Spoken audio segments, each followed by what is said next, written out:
Hello everyone, this is Urvashi Rai and I welcome you all to my YouTube channel. आज के इस video में हम डिस्कस करेंगे हमारे मैथ्स के 4th चैप्टर का worksheet 1। Worksheet 1 exponential form, exponent, power और बेस के कॉन्सेप्ट पे ही बेस्ड है। तो इस वर्कशीट को स्टार्ट करने से पहले हम एक बार एक्सपोनेंशियल फॉर्म के कॉन्सेप्ट को रिवाइज कर लेते हैं। यहाँ पे एक नंबर है 2 जिसे 3 टाइम्स मल्टीप्लाई किया जा रहा है। ये जो मल्टीप्लिकेशन का फॉर्म है इसे हम कहते हैं प्रोडक्ट फॉर्म, और इसे इस तरह से लिखा जा रहा है 2 is raise to the power of 3। इसे हम कहते हैं एक्सपोनेंशियल फॉर्म। इस एक्सपोनेंशियल फॉर्म में 2 टर्म्स होते हैं, एक होता है बेस जो यहाँ पर 2 है, और एक होता है एक्सपोनेंट या फिर पावर कह सकते हो जो कि यहाँ पर 3 है। ये 2 क्या रिप्रेजेंट करता है? ये 2 एक्चुअल में वो नंबर है जिसे हम मल्टीप्लाई कर रहे हैं, और ये 3 ये शो करता है कि ये 2 कितने टाइम्स मल्टीप्लाई हो रहा है। बेस को हम हमेशा नीचे और ये जो 3 यानी एक्सपोनेंट है इसे हमेशा ऊपर लिखते हैं। अब यहाँ पर तुम देख सकते हो एक एग्जाम्पल गिवन है 2/3 की पावर 3। ये एक एक्सपोनेंशियल फॉर्म है, तो ये शो कर रहा है कि ये 2/3 इसका बेस है, और ये जो 3 है ये देखो शो कर रहा है ना कि 2/3 कितने टाइम्स मल्टीप्लाई हो रहा है, 3 टाइम्स। अब हम स्टार्ट करते हैं हमारा worksheet 1। Question number 1 is right the base and exponent in each of the following. यहाँ जितने भी क्वेश्चंस गिवन हैं इन सब क्वेश्चंस में तुम्हें जो गिवन एक्सपोनेंशियल फॉर्म है उसमें बेस और एक्सपोनेंट आइडेंटिफाई करना है। हम जानते हैं ये जो नंबर नीचे लिखा गया है इसे हम कहते हैं बेस, और ये जो 3 है ये रिप्रेजेंट कर रहा है एक्सपोनेंट, यानी ये -1/3 एक्चुअल में 3 टाइम्स मल्टीप्लाई हो रहा है। क्लियर है? अब ये बेस और एक्सपोनेंट आइडेंटिफाई करना बहुत ही आसान है। तुम सारे ही क्वेश्चंस में बेस और एक्सपोनेंट आसानी से आइडेंटिफाई कर सकते हो। अब यहाँ पर है नेगेटिव साइन, ठीक है, तो हमारा बेस जो है वो 4/7 नहीं -4/7 होगा। ठीक है, ये पूरा रैशनल नंबर अपने साइन के साथ ही बेस फॉर्म करता है, क्योंकि हम यहाँ पर 4/7 को नहीं -4/7 को 6 टाइम्स मल्टीप्लाई कर रहे हैं। क्लियर है? यहाँ पे मैंने एक्सपोनेंट को ई से मार्क किया है। ठीक, अब तुम लोगों को बाकी क्वेश्चंस में इस तरह से मार्क करने की जगह नीचे में बेस और एक्सपोनेंट को अलग से लिखकर यानी इंडिकेट करना है। So the base is 2/9 in this question and exponent is 5। Clear है? आई होप बाकी के क्वेश्चंस तुम लोग कर लोगे। अब यहाँ पर इसका बेस क्या होगा -15 और एक्सपोनेंट हो जाएगा 4।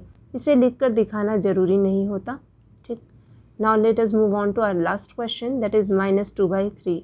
अब देखने में इसकी एक्सपोनेंट भले ही कुछ ना हो, बट एक्चुअल में अगर किसी नंबर का कोई पावर नहीं लिखा होता है तो उसका एक्सपोनेंट या फिर पावर होता है 1।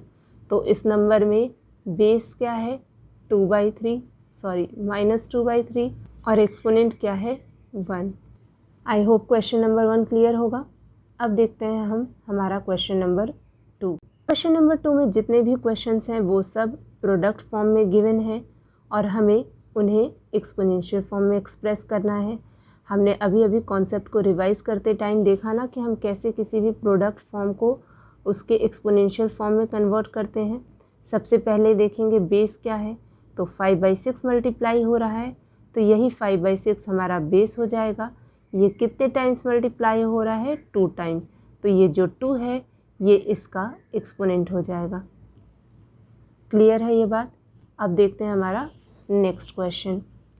इस क्वेश्चन में 9/2 4 टाइम्स मल्टीप्लाई हो रहा है, सो इसका एक्सपोनेंट फॉर्म हो जाएगा 9/2 की पावर 4।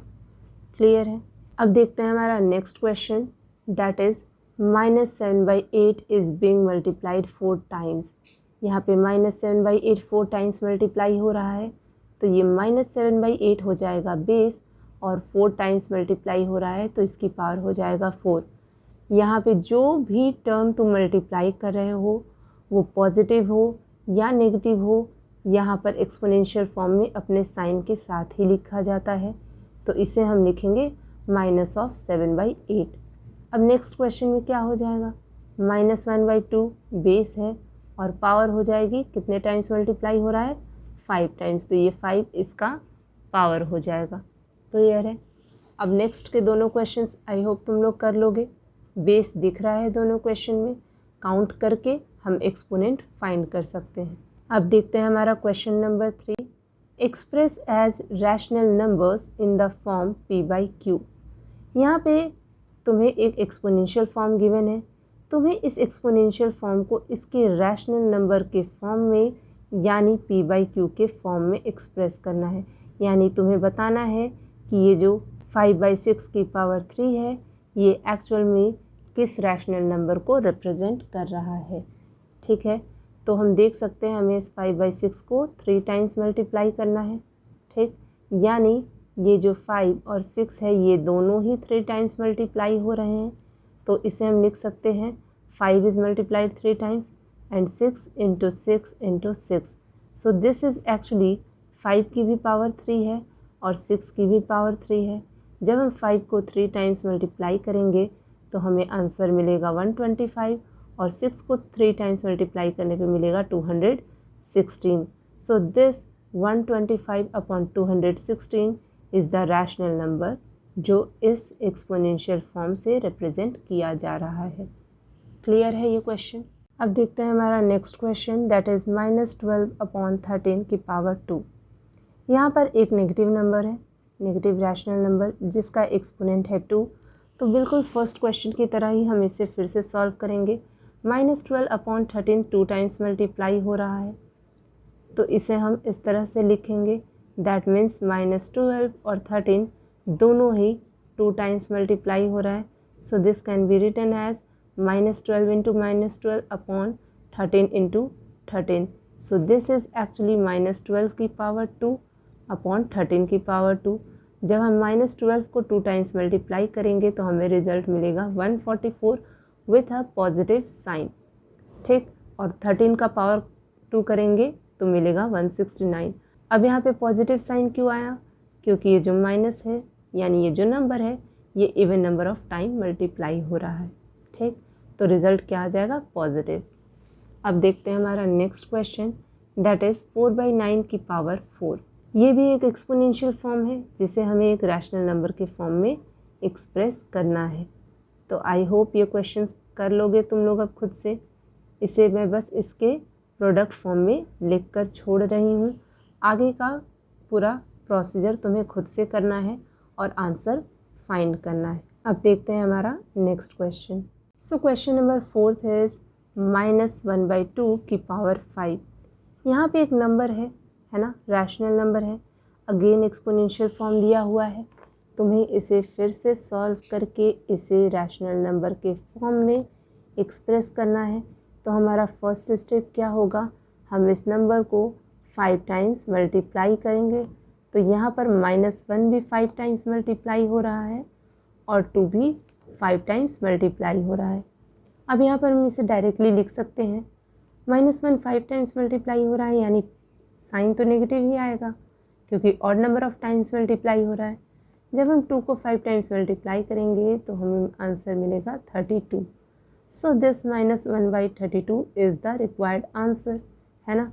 ये -1/2 की पावर 5 एक्चुअल में इसी रैशनल नंबर को एक्सप्रेस कर रहा है। नाउ आई होप कि ये दोनों क्वेश्चंस तुम लोग खुद से कर सकते हो। तो हम मूव करते हैं हमारे नेक्स्ट क्वेश्चन पे, that is question number 4। So the question number 4 is express as powers of rational numbers। यहाँ पे तुम्हें कुछ रैशनल नंबर्स दिए हुए हैं जिन्हें तुम्हें उनके एक्सपोनेंशियल फॉर्म में या फिर सिंपली कह सकते हो दूसरे रैशनल नंबर्स के पावर के फॉर्म में एक्सप्रेस करना है। तो स्टार्ट करते हैं क्वेश्चन नंबर 1 से। 81 अपॉन 625। अब हम कैसे पता करेंगे कि ये नंबर्स एक्चुअल में किस रैशनल नंबर का प्रोडक्ट है? तो हम 81 और 625 दोनों का ही प्राइम फैक्टराइजेशन निकालेंगे। ये एक ऑड नंबर है और ये 3 से डिवाइड होता है, तो हम 3 से स्टार्ट करते हुए इसका प्राइम फैक्टराइजेशन फाइंड आउट करेंगे। So we will find that कि ये जो 81 है ये जब हम 3 को 4 टाइम्स मल्टीप्लाई करते हैं तो हमें मिलता है। अब इसी तरह से हम 625 का प्राइम फैक्टराइजेशन निकालेंगे। सो this is 125, again we will get 25 and इस तरह से हम देखेंगे कि जब हम 5 को 4 टाइम्स मल्टीप्लाई कर रहे हैं तो हमें रिज़ल्ट मिल रहा है 625, यानी 81 3 को 4 टाइम्स मल्टीप्लाई करने से आया और 625 5 को 4 टाइम्स मल्टीप्लाई करने पे आया। ठीक है, जब हम इसे एक रैशनल नंबर के पावर में इसे एक्सप्रेस करेंगे तो ये दोनों ही टर्म्स का जो पावर है वो सेम आना चाहिए, तभी हम इसे पूरा रैशनल नंबर मानेंगे और उसकी एक पावर कॉमन हमें मिल जाएगी। सो दिस इज़ 3 की पावर 4 अपॉन 5 की power 4, that means it is 3/5 की पावर 4। क्लियर है ये बात कि हम कैसे इसको फाइंड आउट करेंगे। अब देखते हैं हमारा next question, that is -8 upon 125।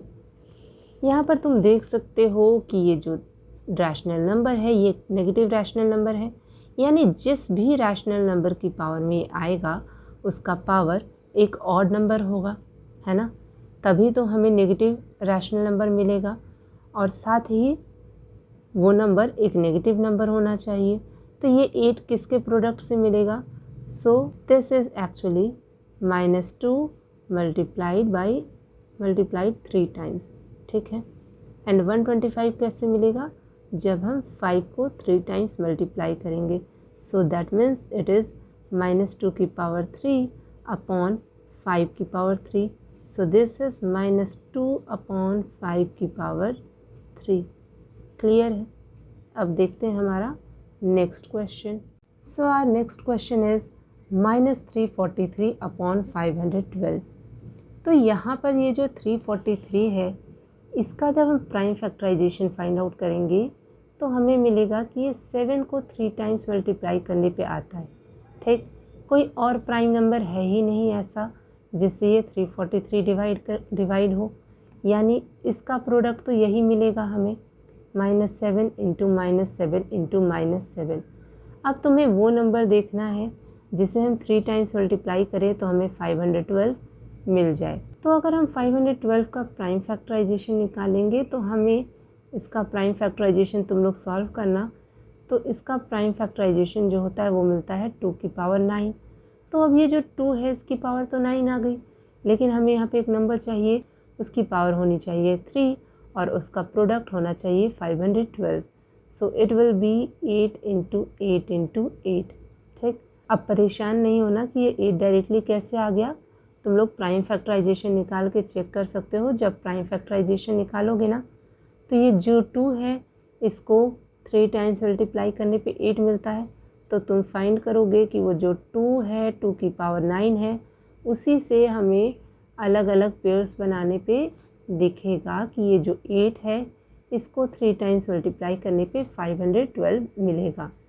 ये तुम्हें प्रैक्टिस से क्वेश्चंस को और प्रैक्टिस करोगे और डिफरेंट टाइप्स ऑफ क्वेश्चंस करोगे तो ये बातें खुद समझ में आने लगेंगी। इनफैक्ट याद भी हो जाएगा कि ये 512 एक्चुअल में 8 का क्यूब है।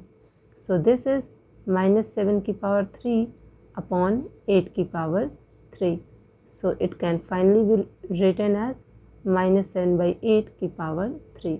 So this is the required result. अब देखते हैं हमारा नेक्स्ट क्वेश्चन जो है 32 अपॉन 243। यहाँ पे भी तुम्हें इन दोनों टर्म्स का प्राइम फैक्टराइजेशन निकालना है और उसके हेल्प से वो रैशनल नंबर फाइंड करना है जिसके एक्सपोनेंट के फॉर्म में ये रैशनल नंबर एक्सप्रेस किया जा सकता है। क्लियर है? लास्ट के दोनों क्वेश्चंस भी सेम है जैसे क्वेश्चंस हमने अभी डिस्कस किए। यहाँ पे देखो नेगेटिव साइन है, यानी -1 को हम ऑड नंबर ऑफ टाइम्स से मल्टीप्लाई करेंगे। अब ये जो 1 है इसे तो कितने भी टाइम्स मल्टीप्लाई करो हमेशा आंसर 1 ही आता है। तो यहाँ तो नेगेटिव साइन से ये पता चल रहा है कि ये कम से कम odd number of time multiply होगा। तो अब हम इसे कितने टाइम्स मल्टीप्लाई करें? तो यहाँ पे 216 का प्राइम फैक्टराइजेशन निकालने पे वी विल फाइंड आउट कि जब हम 6 को 3 टाइम्स मल्टीप्लाई करते हैं तो 216 मिलता है। दैट मीन्स -1 भी कितने टाइम्स मल्टीप्लाई होगा? 3 times. So this will be -1 upon 6 की पावर 3। तो ये थे आज के एक्सरसाइज का लास्ट क्वेश्चन। आई होप सारे क्वेश्चंस तुम लोगों को समझ में आए होंगे। तुम लोग इन क्वेश्चंस को प्रैक्टिस करो। इनफैक्ट इससे रिलेटेड और भी क्वेश्चंस हों तो उन्हें प्रैक्टिस करो। नेक्स्ट क्लास में हम पढ़ेंगे हमारा नेक्स्ट टॉपिक और उससे रिलेटेड क्वेश्चंस भी सॉल्व करेंगे। Till then thank you and stay tune to my channel.